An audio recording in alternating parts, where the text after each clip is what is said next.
Any more thoughts on that or any other subject? There's someone behind me. He's behind you. Yes, sir.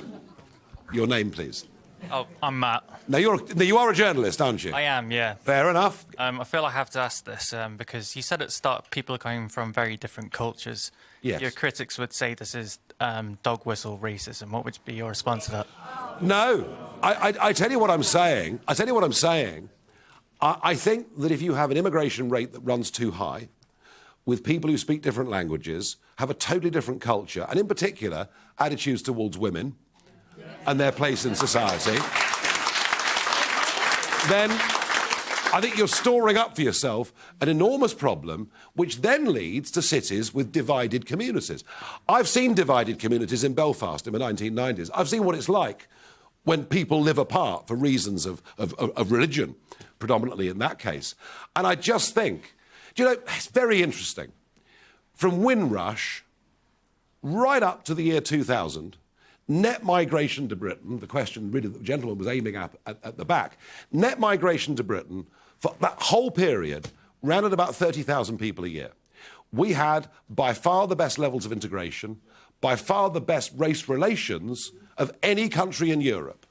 And then Blair opened the doors, the Tories have kept them open, and that's why this has now become a big political issue. When I was first elected to the European Parliament, immigration wasn't even mentioned on my literature. It wasn't an issue.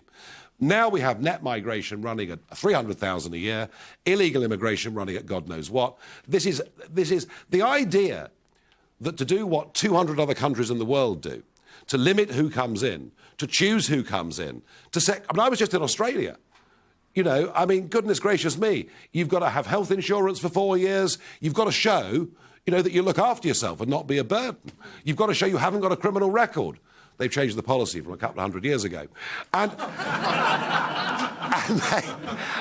So what I'm arguing is we do this properly, we do this sensibly, and anyone that wants to condemn that as being racist, it's clearly nonsense, and yet so many politicians are fearful of that word, they don't engage properly with the debate. I'm going to just go into... Just to go back in about the point about Australia and New Zealand. They're separated by thousands of miles of sea.